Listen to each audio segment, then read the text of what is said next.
Curaçao kits.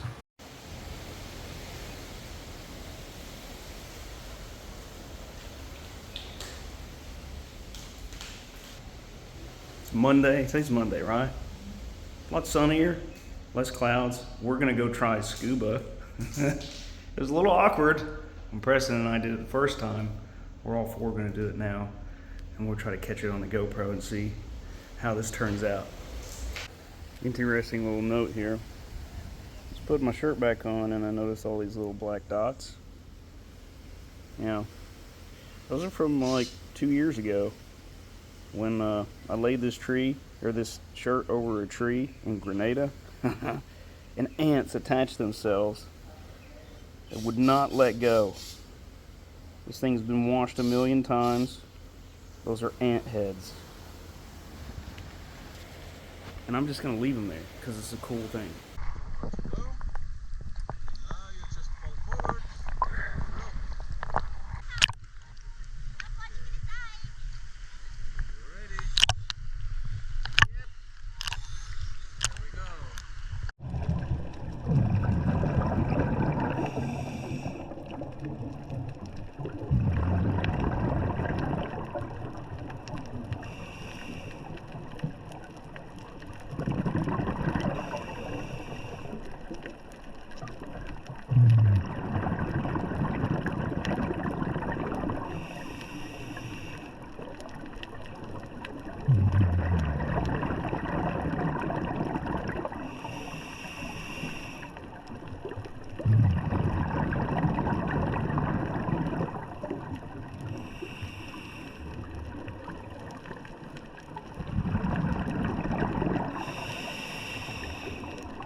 We're diving. We're gonna go get something to eat.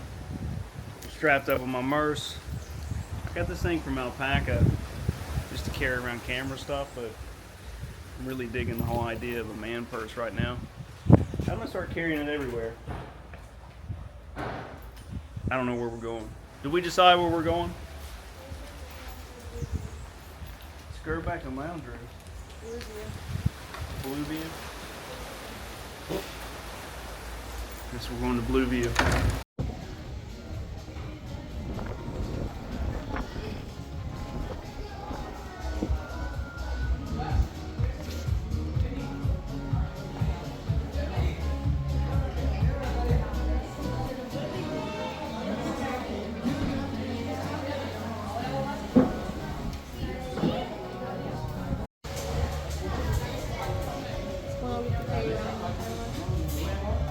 Yeah, we're gonna go scuba diving shipwrecks together.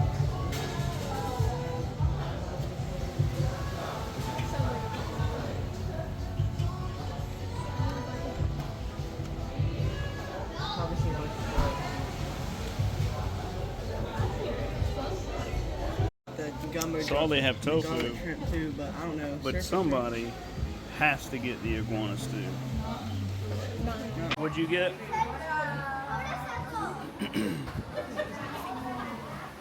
Seafood medley. Yep. Paisley, what'd you get? Oh, we had some tofu. Preston's food isn't here yet, but I got my iguana stew, iguana stoba, some fried yuca. The yuca's good. Let's try this iguana. Now it's bone in. You can see the bone right there. So we gotta pick a piece of meat off of here. I hope it tastes like crap.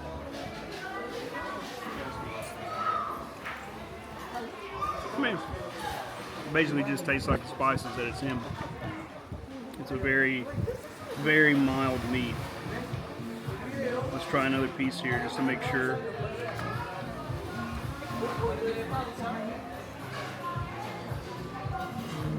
Yeah, it just tastes like the spices that it's in. It's actually good. It's really good. It just tastes like what it's dressed in. Preston, are you going to need a therapist after this? Yes. I'll get a hold of one when we get home. Get you some counseling. Yeah, I hate. Why would you hurt a lizard? Because it's delicious, bro. I won't Our daughter thinks she's swallowing fish bones. You'll be fine. You can swallow fish bones. You'll be all right. Oh, okay. swallow what? Oh, there's yours. You got surf and turf, right? Yes. Looks good. Everything looks really good. I believe we pretty well made it to sunset at the Blue View Sunset Cafe.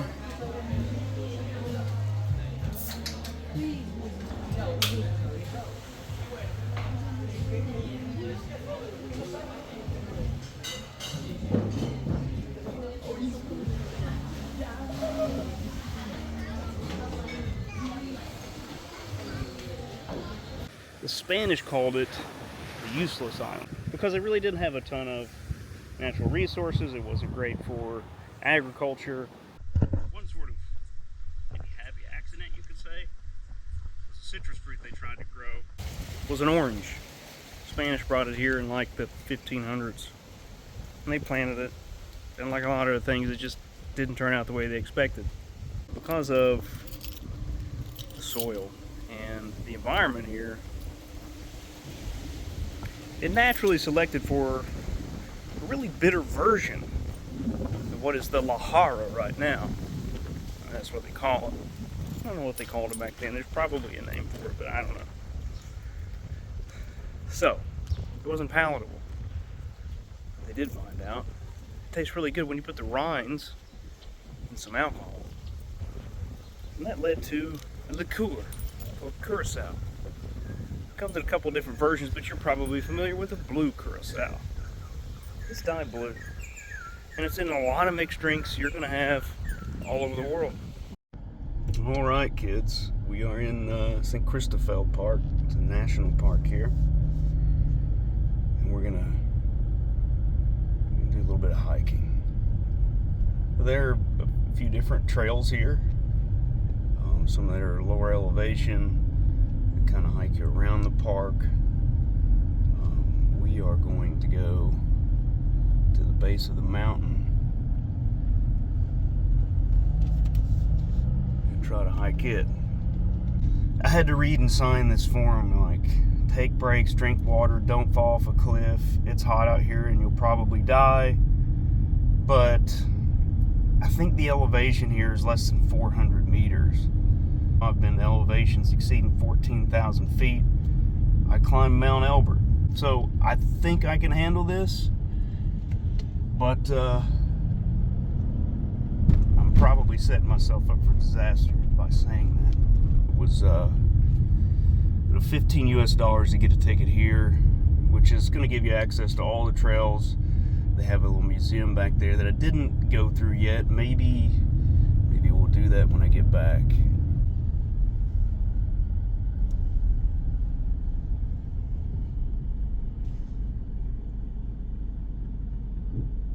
Some kind of a ruin up here. Let's see what this is.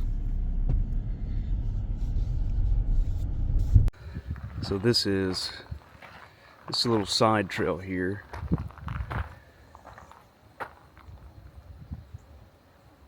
So Zorgviljet. I don't know. comprises the entire western part of the Savonnet. It was established after 1700 under the name Sorgvliet. Sorgvliet. Yeah, that sounds better. Situated on Io, included a fertile valley spanning approximately 1,500 hectares. In addition to the ruins of Landhuis Sorgvliet, the area contains several other historical remnants, including a bomba house, a mangasinha, an imposing column, and the so-called 12 columns. The Sorgvliet. God, I have no idea what I'm saying right now. This could be horrible curse words. The road leading up to the mountain trail and up to here closes at 10 a.m. I imagine they do that to make sure if they have to come up here and rescue some hapless, dehydrated tourist, they're not out here in the dark doing it.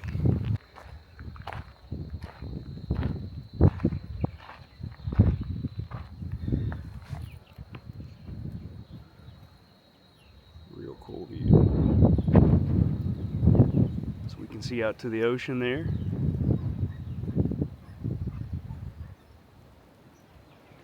Up to the coast. Significant waves crashing off over there. I wonder if there's a blowhole down there. Can you guys see that? Let me see if I can zoom this thing in. Yeah. It's a really cool view up here.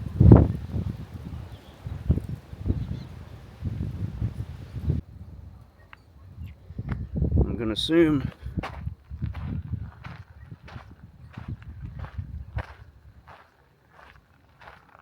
this is one of the, maybe the bomba house? Was this stuff really built in the 1700s? It really doesn't look that old. A lot of concrete here. Was concrete that common here in the 1700s? This is one of the columns of some kind. What it was originally for, I'm not sure.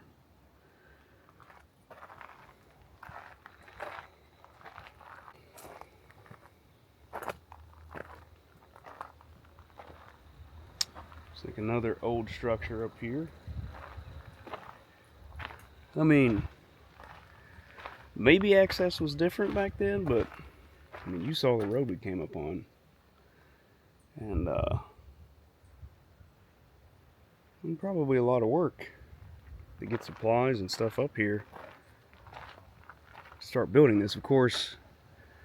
It does look to just be cement and rock, so probably plenty of rock laying around. Here's some columns.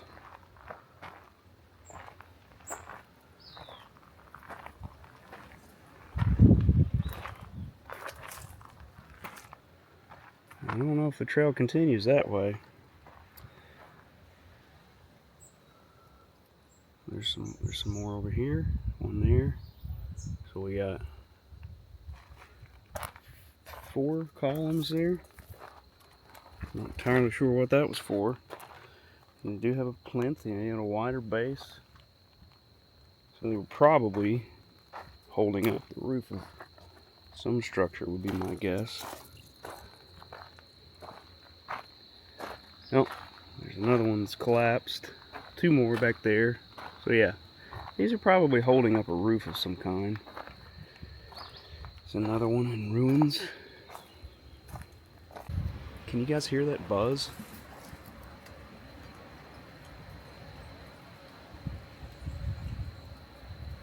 There's either a bee colony inside of one of these cacti, or the wind is funneling down inside of it, but it's making this weird buzzing noise.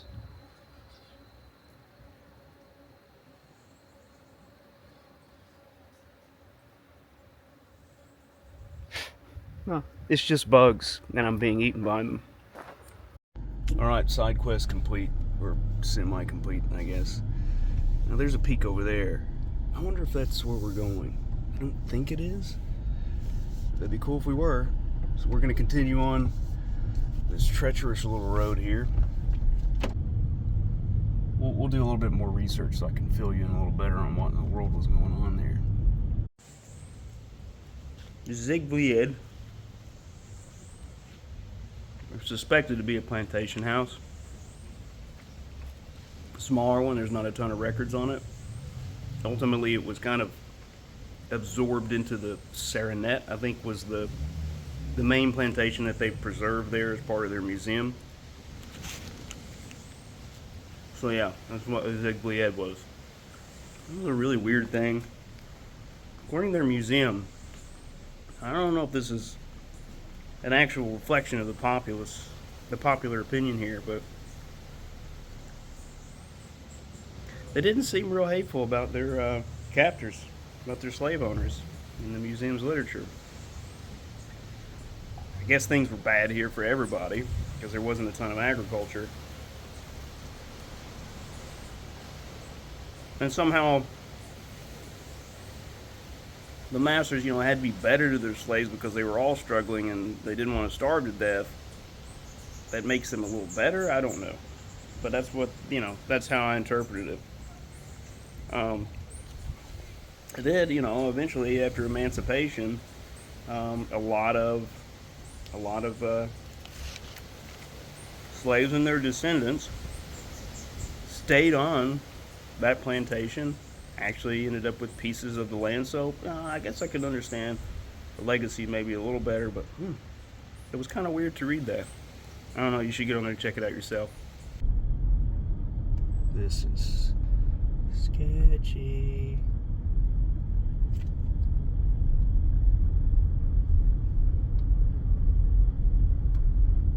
All right, looks like we found the parking lot. I'll get you guys back out when we get on the trail. All right, we're at the base. Parking lot was very busy. It is 8:41. So there's some more of those little plants. I gotta do some research to remember that they're just growing randomly in other trees. It's killing me. It's right on the tip of my tongue that I can't come up with the name of those. Google Lens says that's Etilansia flexuosa, one of the many varieties of air plant all over the Caribbean. So there you have it, kids. This looks like some kind of an aloe plant. It's very sharp. Some sharp little spikes on it. Kind of see that peak through the trees.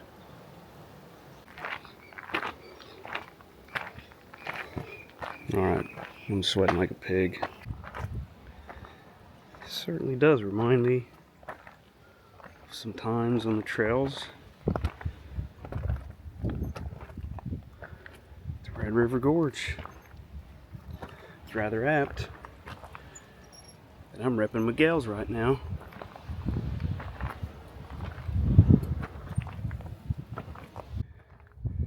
There's this rock here. I don't see anyone around telling me not to climb it. So that's what we're gonna do, because that's what Gary would want me to do.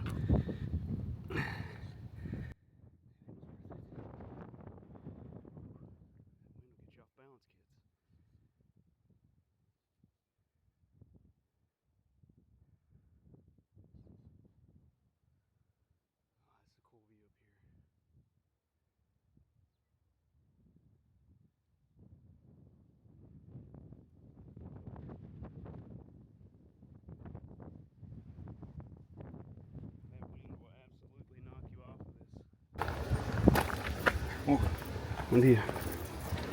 It's always kind of funny. Places like this, foreign countries, with lots of tourists from a lot of different regions. You bump into somebody, like on this trail for instance, or maybe in an alleyway or in a shop, and you want to say excuse me or hello or acknowledge their existence in some way. And there's this moment where you're kind of sizing each other up. Which language do I use?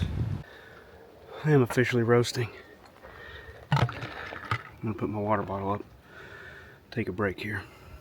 Bark is peeling off of it like a paper birch. You can hear it flapping in the wind.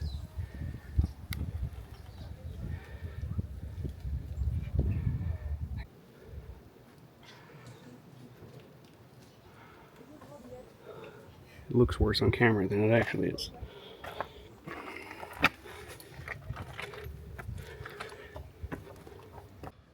This is cool. Let's go over here for a second.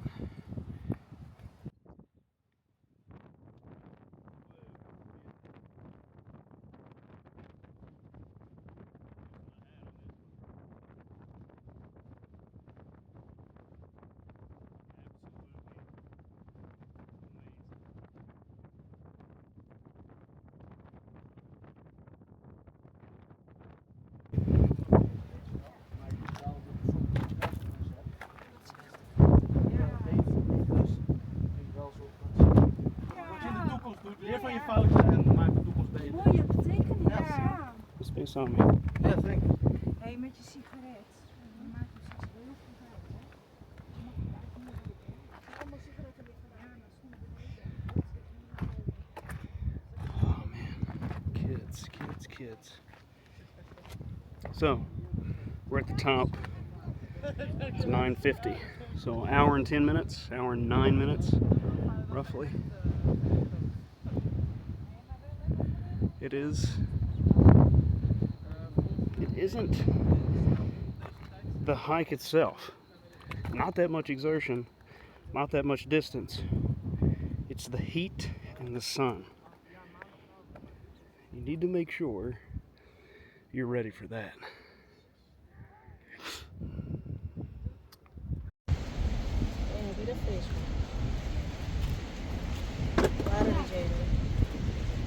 Jullie willen bellen, die denken gewoon. Ja.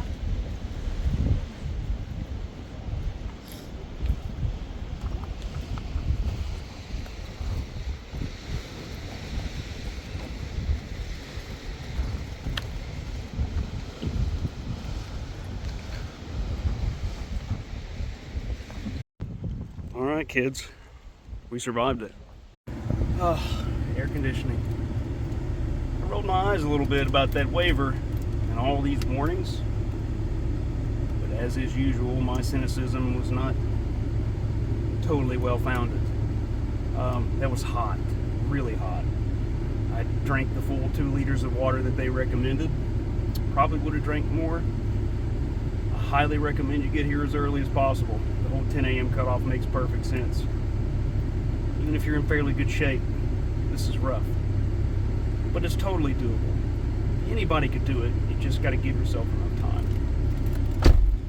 So, let's get out of here, get back to the Airbnb, see if the kids and Allie are awake yet. In 1634, Dutch West India Company basically attacked the island.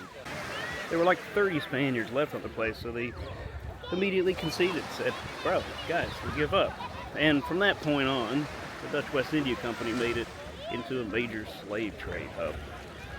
I believe that lasted till sometime in the late 1700s when the Dutch West India Company underwent its second, I think, and final bankruptcy and was dissolved completely, at which point Curaçao was officially under the auspices of the Kingdom of the Netherlands, and not just an asset of the Dutch West India Company.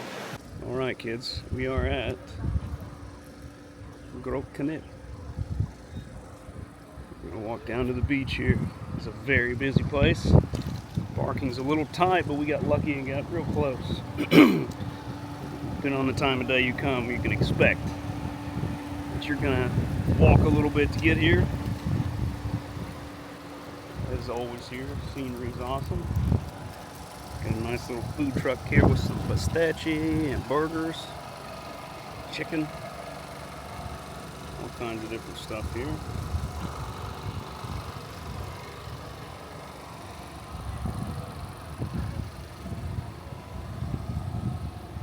Looks like we got another little bar down here.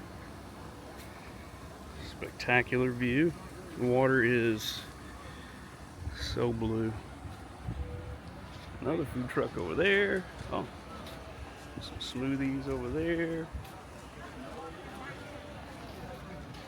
Now we just got to figure out where Allie and the kids have gone.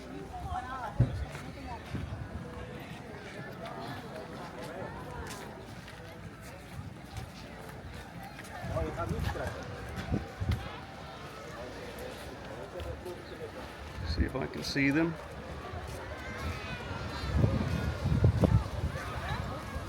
Yeah, I see them over there. All right. Found a nice little shaded spot down here. Despite how busy it is, there seems to be plenty of room, and we showed up at a time of day that's probably not ideal. It's like 1 o'clock in the afternoon.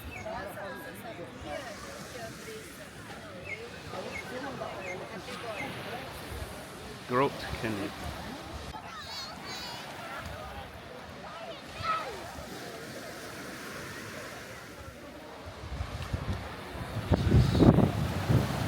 Spectacular as usual.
Stopped to get a little snack here. I got a chicken burrito over at this little stand over there. It's actually pretty legit. Preston got some shrimp tacos. Allie's waiting on her salad. There's some decent snorkeling here. Actually probably saw more coral here snorkeling than we have any of the others. There's an iguana right there snooping around. But it's all against the shoreline and it's really deep, which isn't too big of a problem, but so along that shoreline there is some really good coral and snorkeling, but there's a lot of jet ski activity. You got to really keep your head on the swivel. So that part sucks. But it's a beautiful beach, as is the case with pretty well everything here in Curaçao.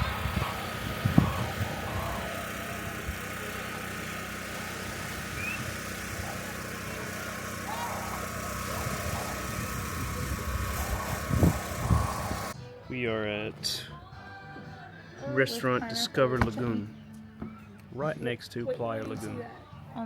Right here? It's actually right next to one of the other restaurants we ate Bahia a couple of nights ago. It's like over there somewhere. And somehow we have the restaurant all to ourselves. No, we don't. Oh, yeah, we do. And we do. But one thing to note, things close really early over here, and during the week, a lot of these are not open in the off season at least. Maybe it's different elsewhere, but or at other times of the year. Or they have a roasted chicken. Sweet and spicy So, marinated roasted chicken. So I'm just French going to get a fries, burger. rice and salad. I had my iguana, I've had my goat, Hey, that's enough talking about that poor bar. I think we're just gonna get some normal American stuff. Actually, I'm gonna get a Canadian burger, but close enough. I'm not. I'm gonna get the. Why don't you get a Japanese burger? Huh? I'm gonna get the keshi and it's Gouda. Keshi. Keshi. Keshi is that's papiamento for cheese. Keshi and I might get a Japanese burger, I'm not gonna lie. I Yeah, just bro. love Japan. Ain't nobody stopping you. I want to go to Japan. Slave revolt in 1795 by a slave named Tula. Really didn't go all that well for him. I think he was inspired by some stuff in Haiti, but ultimately it lasted less than a month, and it was put down pretty quick by the slave owners. Ultimately, it was completely abolished, I think in 1863. The de facto abolishment of slavery across all of the Dutch colonies.